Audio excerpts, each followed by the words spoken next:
Кечки Лондон мекенибиз Кыргызстанга жалындуу ысык саламдарды жолдойбуз. Ассаламу алейкум, урматтуу мекендештер, достор, жалпы эле кыргызстандыктар, амансыздарбы? Биз өзүңүздөргө белгилүү болгон Лондондун көпүрөсүнө келдик. Өзүбүз көргөнчө сиздерге дагы көрсөтүп өтөлү деп Лондондун бир символу бул эсептелинген символу катары таанымал болгон ушундай бир сонун Лондонду кооздукка бөлүп турган көпүрөсүнө келип калдык. Бүгүн Лондонду аябай көп кыдырдык, аябай сонун жерлерин көрдүк. Сиздерге дагы насип кылсын. Бизди колдоо иретинде подписаться болбосоңуздар, подписацияны басып койсоңуздар аябай чоң бизге жардам берген болот элеңиздер. Жана лайк басып ой пикир жазганды дагы унутпайбыз, урматтуу мекендешим. Биз сиздерге дагы да болсо тартып көрсөтүп жакшы жерлерин көрсөткөнгө аракет кыла беребиз. Мынакей ошол мост, ушул көпүрө. Бул жерде кечки Лондон дейт экен. Аябагандай элдин көпчүлүк пайызы чыгып, мигранттар көбүн эсе бүт жерден келген элдер чыгып, кечки Лондонду сейилдеп кыдырышат экен.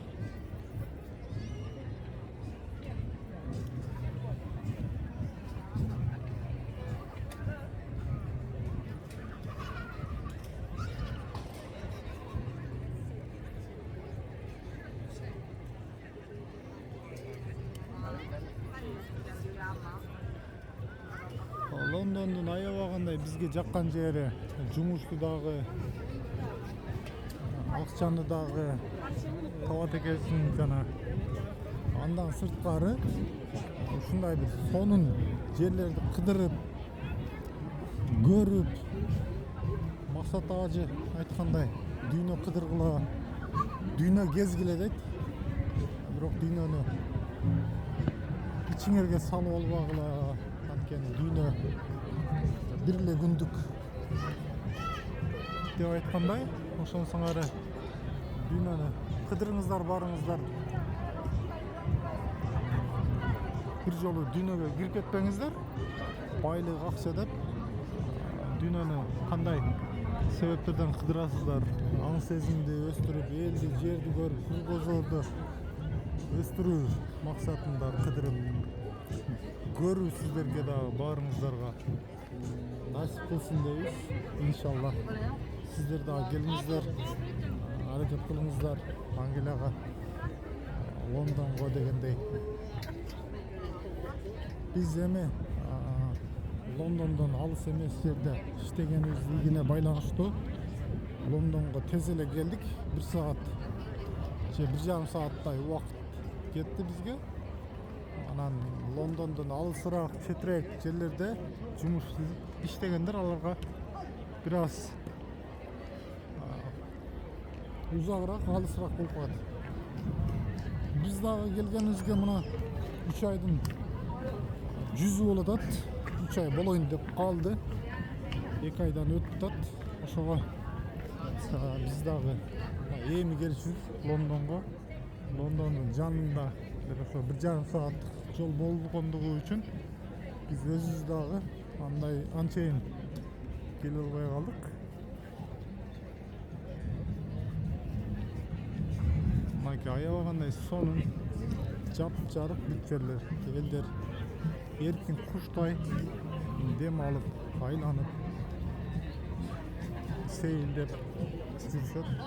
Лондонду ар кыл адамды көрөт экенсиң. Анан көбүн эсе Индиянын жарандары, Индиянын адамдары көп экен бул жакта.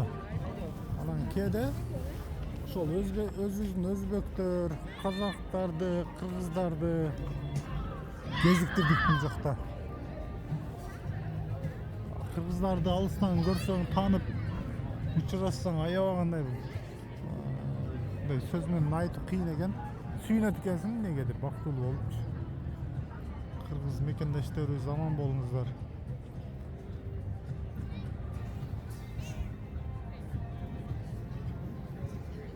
Сонун, аябай сонун. Лондон, Англия өнүгүп өсө берсин. Ар дайым айтабыз, Англия өнүгүп өсүп, будан дагы бийик деңгээлдерге жетсин Англия эли.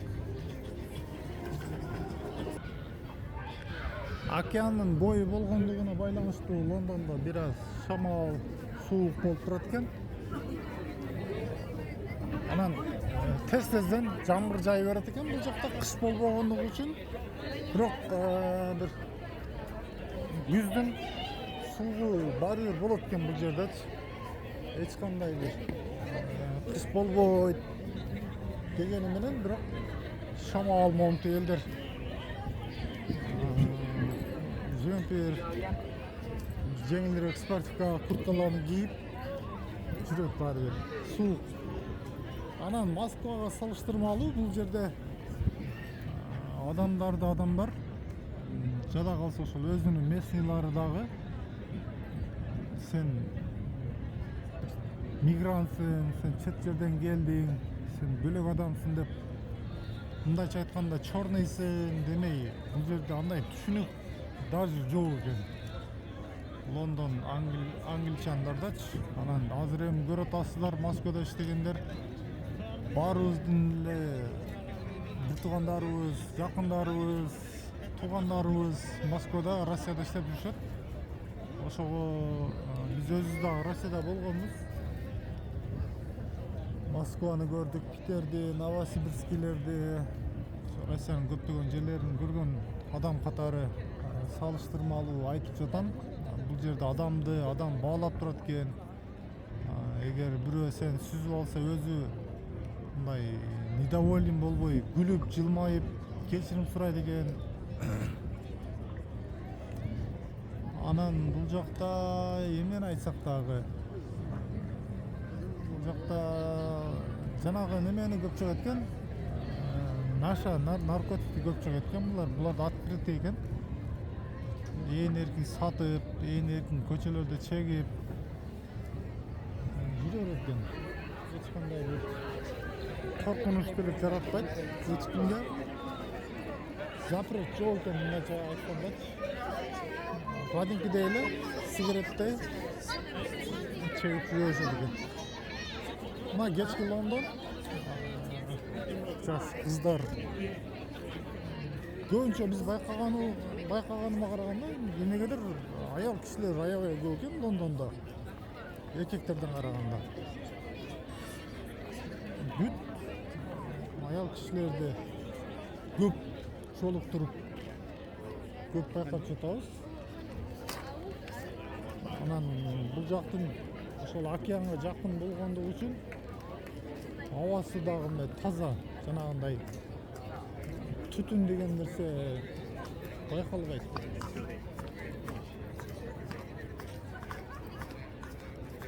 Сонун, аябагандай сонун. Биздин Кыргызстандагы Кудайым буйруса бир 5-6-7 жылда сонун болуп укмуштуудай деңгээлде, будан дагы бир күчтүү деңгээлде өнүгүп өсөт. Мен буга толугу менен ишенем, иншалла. Тартаткан видеобузду поделиться кылып бөлүшүп коебуз. Анан айта кетчү нерсе дагы Тажикстан менен Өзбекстанды Агречар, Хопс жана башка көптөгөн ушул Англияга алып келе турган фирмалар толугу менен жапты. Анан мурда иштегендер келе берет дейт. Бирок алар да толук эмес. Кээ бирлер ошо келип кайра иштеп турушу мүмкүн дейт. Анан биздин ушу келе турган мекендештерге айтат элек, келгенден кийин Лондондо калып калбаңыздар, иштен айдалып кетсеңиздер, эгер башка жака трансфер болбой калсаңыздар, Лондондо калбай эле койсоңуздар жакшы болот. Анткени биздин Кыргызстанды дагы ушинтип запрет этип жабып койсо, биздин кийинки келе турган жигиттер, кыздарыбызга тоскоолдук кылып коебуз. Ошондуктан келип иштей албай калсак, иши жүрүшпөй калса же иштен айдалып кетсек, ушу кийинки мекендештерди ойлоп өзүбүздө эмес, кайра мекенге кайта берсек жакшы болот. Анткени кийинки сезондо дагы сиздерди чакырат. Анан сиздер акчага кызыгып, Лондондо стройкаларда жана башка бир иштерде калып калсаңыздар, бул өзүңүздөргө эле минус болот. Анткени Лондондо жашоо, турмуш өтө оор. Кыргыздарды, казактарды жолуктурдук, көрдүк. Алардын айтышы боюнча 120 фунт, 100 фунт, 90 фунтка күнүнө иштейт экен. Анын кварплат бересиң, тамак ашың, кийим кечең, кварплата жана жол кире дегендей. Документиң нелегальный болгондугу үчүн ошончо акча кетет экен. Андан көрү ошо фермада эле, караванда жана контейнерде, караван деп коет экен, ошодо жашап, иштеп, аракет кылып, нормага чыгып, 6 ай иштеп кетсеңиздер, ошол элдер айтып аткан 1 миллиондон ашык акчаны табат экенсиздер. Анан иштен айдалып кетип, Лондонго келе берип, Лондондо иштеймин деп ойлосоңуздар, жаңылып каласыздар. Урматтуу мекендештер жана урматтуу Лондонго, Англияга, Улуу Британияга келе турган мекендештерибизге айтып коелу, ошону жеткизип коюңуздар. Сиздер дагы баарыңыздардан ошол өтүнүп кетет элек. Калбаңыздар. Жалпы эле өзүңүздөрдүн эмес, жалпы Кыргызстандын кийинки келе турган жаштарына бут тосуп коесуздар. Көптөгөн аялдар, кыздар мисалы ошо трансфер болуп иштеп, кайра аял киши болсо дагы тынч 6 ай иштеп кетип жатышат. Анан эркек болуп ошол аял кишилердей иштей албасак уят го дейм эми. Комментарийге жазсаңыздар болот. Дагы кандай маалыматтар керек сиздерге? Сиздерге кандай жерлерди тартып берели? Эмне болгон маалымат, жаңылыктарды чыгарайлы сиздерге? Ошолорду жазсаңыздар, биз аракет кылып сиздерге толук жеткизгенге аракет кылабыз. Колдон келишинче.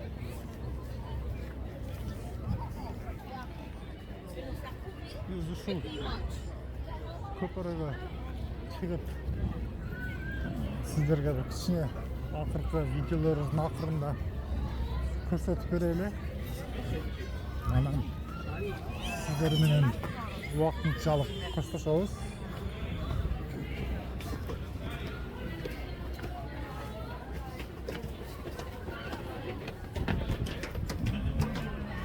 Бул ошол көпөрөгө чыга турган лестница. Ушул аркылуу чыгат экенбиз.